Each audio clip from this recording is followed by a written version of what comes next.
తమిళనాడు రాజకీయాల్లో సంచలన పరిణామం చోటు చేసుకుంది.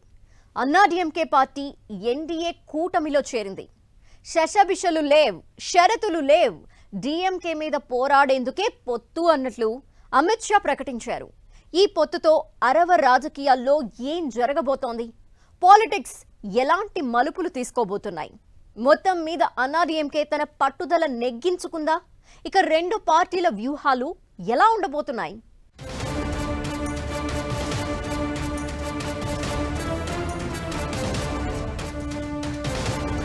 తమిళనాడు రాజకీయాల్లో భారీ ట్విస్ట్.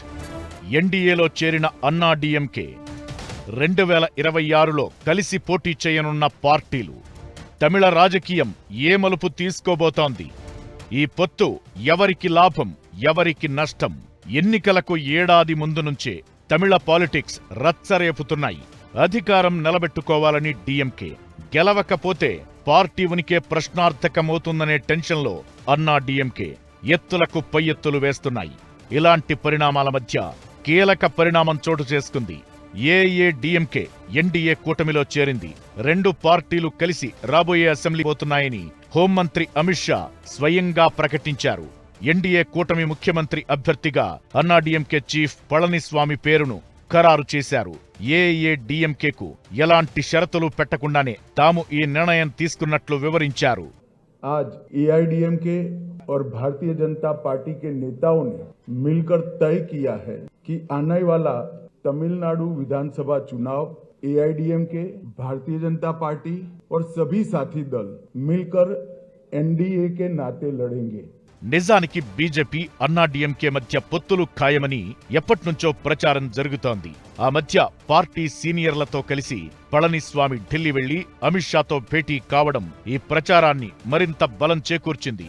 ఆ తరువాత తమిళ బీజేపీ అధ్యక్షుడిగా అన్నామలై తప్పుకోవడం, ఇకపై పోటీలో ఉండనని ప్రకటించడంతో పొత్తు ఖాయమని ఫిక్స్ అయ్యారంతా.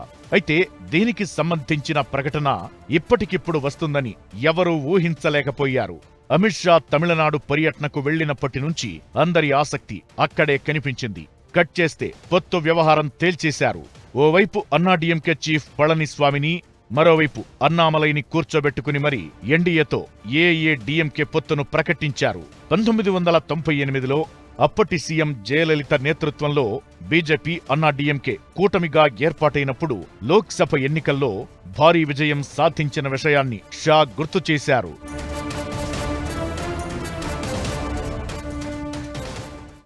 అన్నాడీఎంకే బీజేపీ కలవటం తమిళనాడులో తప్పకుండా ఇంపాక్ట్ ఉంటుంది. ఎందుకంటే ఉన్న ప్రభుత్వానికి ఒపోజిషన్లో ఎక్కువ ఐకమత్యతనం వచ్చే కొద్ది ప్రభుత్వానికి ఎక్కడైనా నష్టం.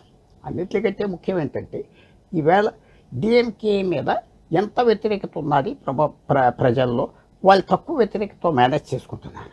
రెండోది, జయలలిత 2016లో మరణించాక 2021 అసెంబ్లీ ఎలక్షన్స్లో పళనిస్వామి పార్టీ ఏడీఎంకే ఆయన ముఖ్యమంత్రిగా మంచి పర్సెంటేజ్ ఓట్లు వచ్చినాయి బీజేపీతో ఎలయన్స్లో, కానీ సీట్లు సరిపడలేదు.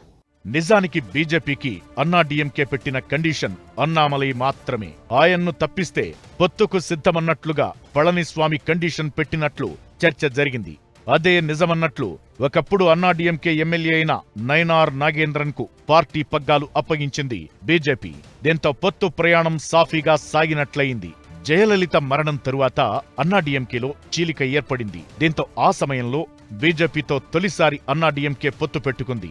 2019 లోక్సభ ఎన్నికల్లో డీఎంకే ఘన విజయం సాధించింది. దీంతో 2021 అసెంబ్లీ ఎన్నికల సమయానికి బీజేపీకి పళనిస్వామి దూరంగా ఉన్నారు.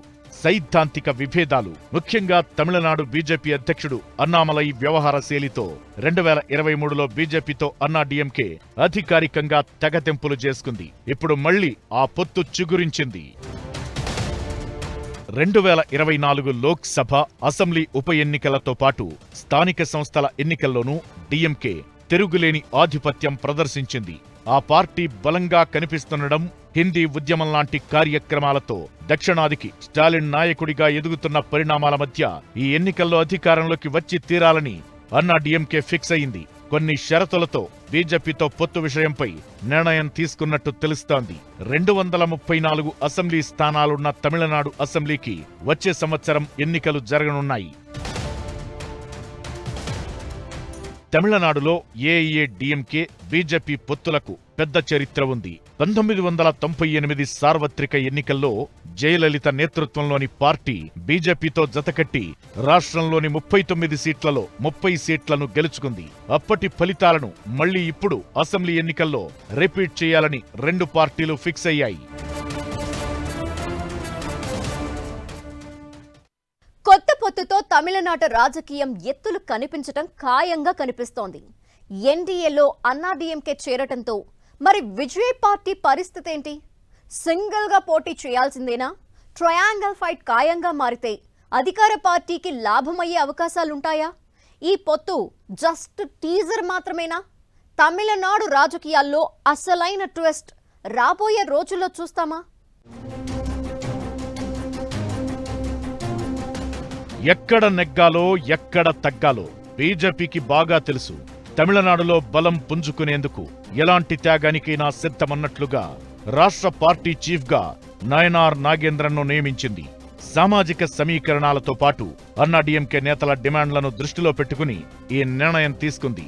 నయనార్ నాగేంద్రన్ అన్నాడీఎంకేలో ఉన్నప్పుడు జయలలితకు నమ్మకమైన నేతగా ఉన్నారు. జయలలిత, పన్నీర్ సెల్వన్ నేతృత్వంలోని ప్రభుత్వాల్లో మంత్రిగా పనిచేశారు.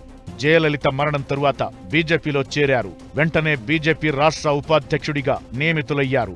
అయితే ఇప్పుడు అన్నాడీఎంకే ఎన్డీఏలో చేరడంతో తమిళనాడులో ట్రయాంగిల్ ఫైట్ ఖాయంగా కనిపిస్తోంది. దీంతో అది ఎవరికి ప్లస్ అవుతుందన్నది పెద్ద ప్రశ్నగా మారింది.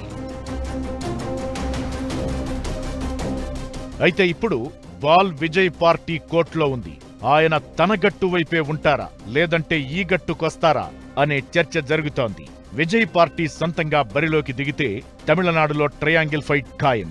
అదే జరిగితే ప్రభుత్వ వ్యతిరేక ఓటు చీలిపోయి అధికార డీఎంకేకు ప్లస్ అయ్యే అవకాశముంటుంది. అప్పుడు బీజేపీ అన్నాడీఎంకే పొత్తు పెట్టుకుని కూడా వృధాగా మారడం ఖాయమన్నది మరికొందరి అభిప్రాయం. దీంతో ఇప్పుడు విజయ్ స్టాండ్ ఏంటన్నది ఆసక్తి రేపుతోంది.